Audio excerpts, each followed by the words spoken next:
Hello, everyone, and good morning. Welcome to our live feed update for July 6th. We are going to be talking about everything that happened last night on the feeds. I am your host, Taran Armstrong, and I am joined by two guests today, both Alex and Brent. How you doing, guys? Hey. Woo! Woo! Day. The first, live eviction day.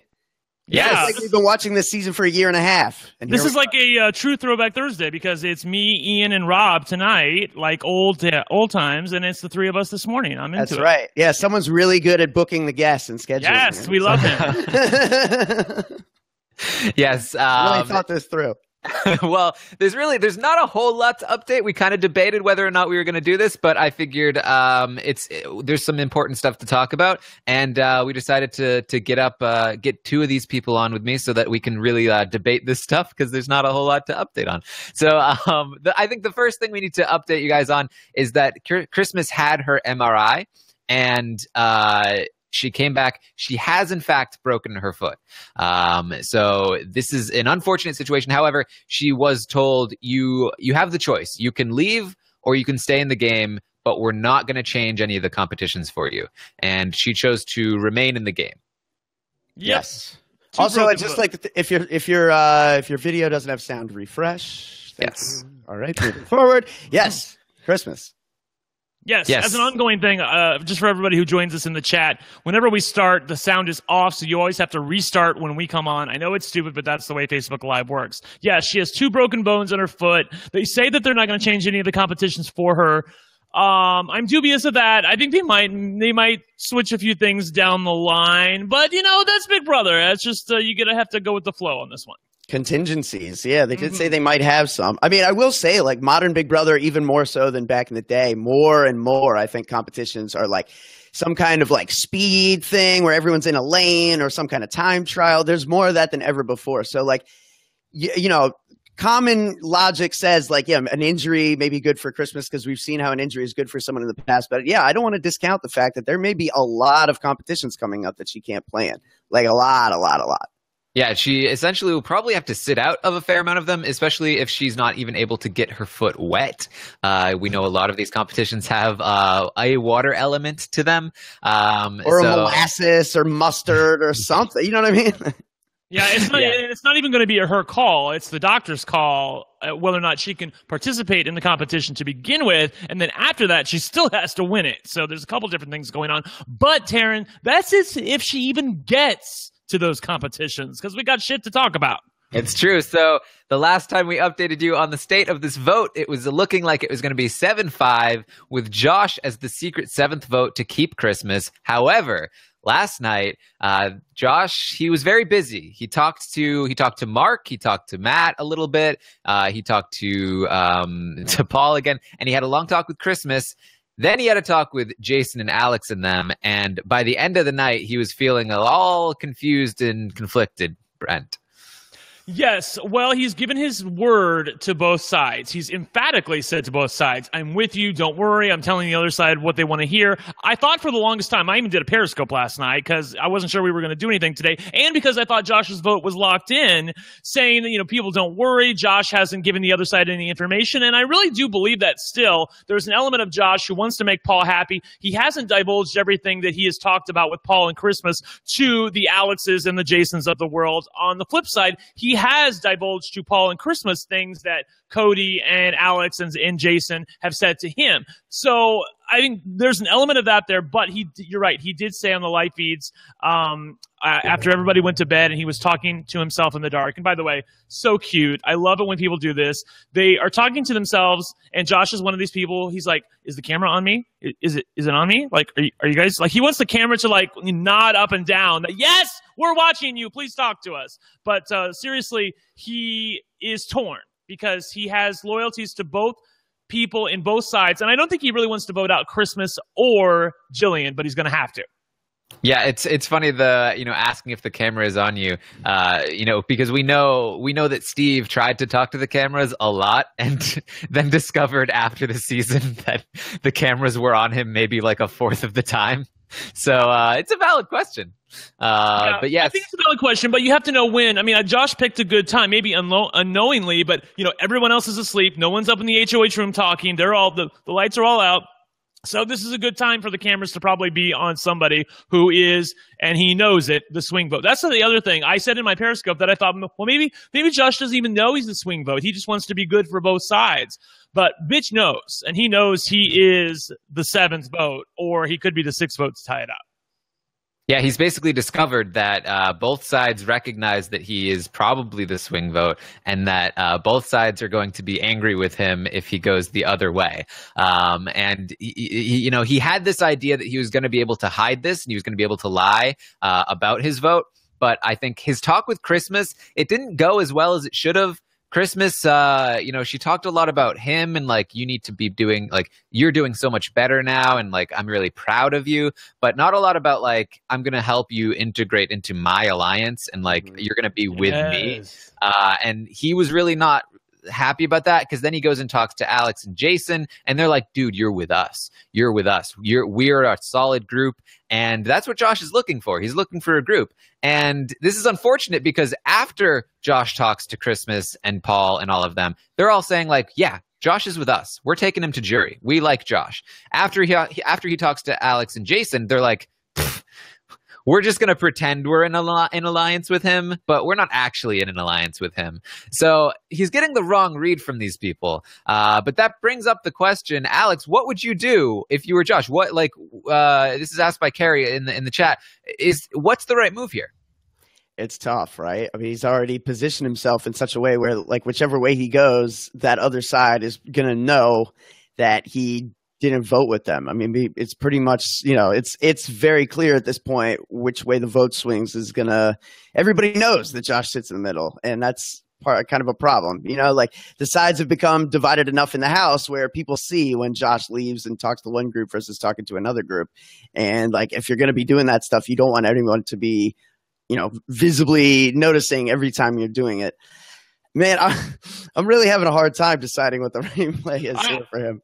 I have an idea. Well, two things. I think the right move is evicting Jillian because for us, which I know he doesn't care about, but we'd probably have to put up with her all summer if she doesn't go now. Yeah. But number two, I think he wants big targets in front of him, and I don't care what you say. Even Christmas with a bum leg is a bigger target than Jillian will ever be, and somebody like Josh needs to keep as many targets in the House, and he does seem to realize that. In his talk with us last night, he was talking about the fact that he doesn't want Cody and Jessica to go anywhere. He's fine. He doesn't like them. He hates them, but he wants them in the House because he feels like he needs it. Here's what's going on with Josh. It's so appropriate. The last summer, it was PP with Paul and what's his face, the other guy. Other Paul. Yeah, I know, right? It's Josh is feeling power hungry and he's paranoid. He's power hungry because he reads the House correctly that he is the swing vote here, and he is all about telling us, like, those guys, they made an alliance without us. It was the 9 of them upstairs and we were on the outside, and now we're the chosen ones. We're the people who are important. And on the other hand, his safety is also ending. I know Rob has been on him because he hasn't been as much team good feeds as we thought he was going to be, but I think a lot of that was because Bitch was safe. I mean, he's been safe for 16 days now, okay? But now that's ending, and he really feels the throat of the game coming around his neck, whatever. It's squeezing him is what I'm trying to say. He feels his air being cut off, I feel like, because he's realizing I may not be safe anymore. Like, they may still put me up. He's insisting that he win HOH, and he thinks that's going to smooth everything over. I actually think that's the worst thing for him that he could do is win HOH, because that would remind people about Josh, whereas right now, I think whoever becomes the HOH is going to have multiple targets in front of them. And yeah, it's really hard for me to sit here and be like, oh, what's the best move for Josh? Because I just want Jillian to go so bad. Right. So I know I'm not objective here, so it's very difficult. Yeah, it is tough. I think either way, there's not a huge difference, to be honest, for Josh, moving forward in the game. It's still very early, and he really isn't ingrained in either side. However, I do think there's something really valuable to having Paul as a secret ally in the way that he does. And, Paul is somebody, if he feels like he has Josh, especially since he's going to feel like he's lost Kevin when Kevin turns out to be voting the other way, he'll feel like Josh is my only secret weapon at this point. And Paul is somebody that is, I mean, say what you want about Paul. He's very loyal to the people he feels like he's got on his side. And so Definitely. If Paul feels like he can drag Josh along, that's a really great thing for Josh, especially if nobody even recognizes that it's true, that it's happening. And if he votes against Christmas here, he's going to lose Paul for a group of people, none of whom even like him very much. So I really think probably the better move here is to evict Jillian, but I'm not sure he can see that because he sees this block of couples plus Paul as like this group that he can't get into, that he doesn't trust these couples. He doesn't trust Mark. He doesn't trust Matt. He feels like they would have taken a shot at him week one if he hadn't had that safety. So it's a tough thing to do. Nikki asked, that's the issue. Go ahead. Oh, sorry. Just 1 second, really quickly. The thing that Josh is torn about is that he really doesn't like people on both sides. It's very much like base level, like high school stuff. Like he doesn't like all the jocks. Like he doesn't like Cody and Jessica, but he also doesn't like Mark. And he also doesn't like Matt. Like he thinks that all these people were upstairs in the HOH room. They were living the high life while he was down with the peasants. And now he's got some power. It's like that movie. I'm sure there's a movie where, like the nerd, and he's not a nerd, but he's a bit of an outcast in the house, comes to power and has power over the bullies, who terrorized him in the beginning. And I know that's not how it really happened because Josh has been safe the entire time, but that's how it feels to him. He feels like that he has been put upon by the house and that he has never been in with the quote unquote in crowd. So I think more than anything, he just wants to do the right thing here. But I agree with you about the Paul thing. He needs to make sure that he solidifies his relationship with Paul. I do know that he was called to the diary room last night and we haven't heard from him since. And I was really hoping that the diary room would ask questions in such a way that sort of reminded Josh how valuable it is to be with somebody like a fan favorite like Paul, especially when the Den of Temptation is involved. Hey, if you vote with Paul's side, and you make Paul happy and he's a fan favorite, do you think that you have a better chance of getting the temptation? I don't know if that floats in, or if that's going to carry any water with somebody like Josh, but I'll take anything I can get at this point to get rid of Jillian. Yes, Nikki asks, do you think if Christmas or Paul knew that Josh is about to flip, that they would be able to flip him back? Alex, what do you think about this? I think they would be more inclined to be saying some of the right things that I think they haven't been saying so far. Like, you talked about it earlier, like they left the conversation with Josh and then we're talking about like, I think we want to take Josh to jury and stuff like, why aren't you telling Josh that? Like Josh needs that kind of confirmation to know that you're in his group, to know that you plan on taking him far. Like it's the kind of thing that you want to say to him, not just about him. So I think they're kind of counting on him and as a result, underestimating how much work maybe they should be putting in terms of incentivizing him and convincing him that they actually will protect him down the road.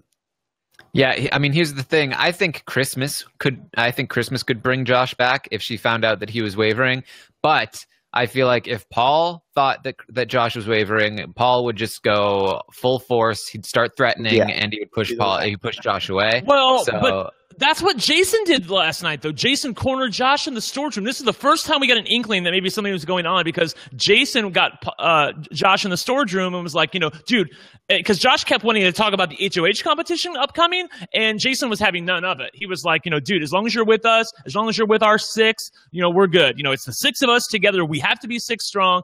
And Josh kept deflecting, which is why I thought he was going to ultimately vote to save Christmas.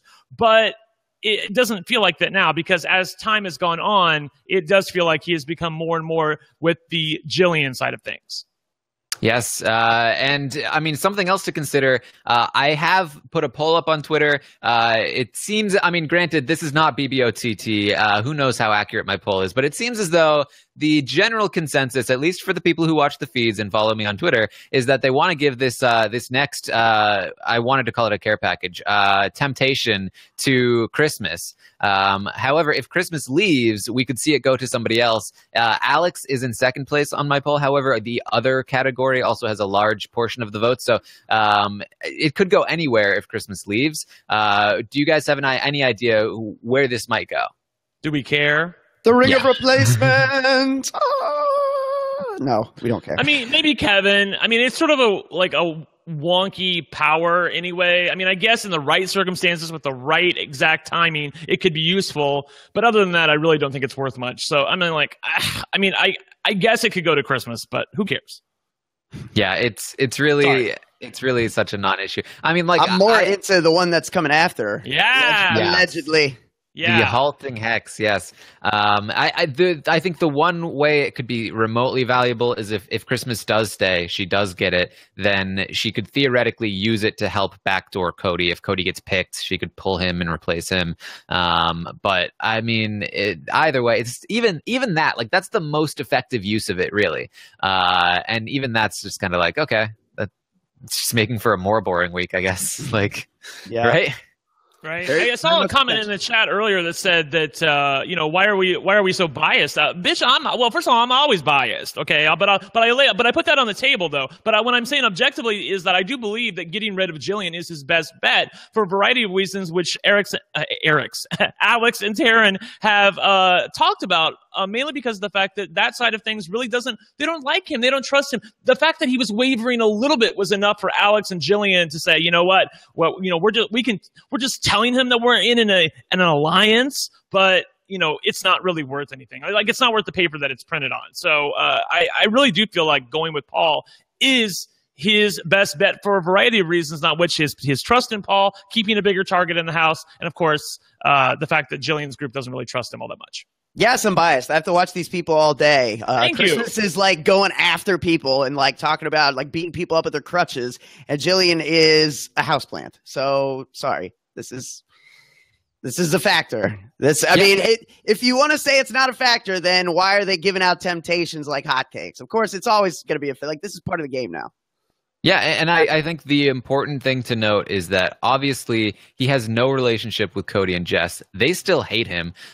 He has barely any relationship with the outsiders, with Alex, Jason, and Jillian. They tolerate him because he's on the outside with them and they need his number. But they said themselves they don't even really want to be in an alliance with him. They don't want to be that associated with him. Right. Whereas the other group really does. They said amongst themselves, we do want to take Josh to the jury. But they need to tell him that, though. That's the problem. He thinks that they're set. He thinks he's on the outside of that alliance, okay? He feels like there's no way in where he has this other group, the Jillian group, saying, we want you inside of our group. And so I feel like there's also a little bit of Josh that feels like he doesn't want to betray his other fellow nerds, so to speak. Like, he knows these people were all like him. They were all on the outside looking in of the established 9-person alliance that was previously in power in the House.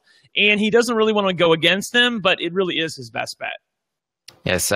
Next question from Brenda. What are the odds of Christmas staying? So, I mean, we've talked about what is the best move for Josh, but where do we think Josh is actually going to land here? Brent, do you have any thoughts on this? I really think it's 50% right now. I'm sorry, you guys. And I really do think that we're not going to know what's going to happen until Josh casts the vote on live TV. I mean, it's really one of those things where the feeds are going to go down for a good portion of the day.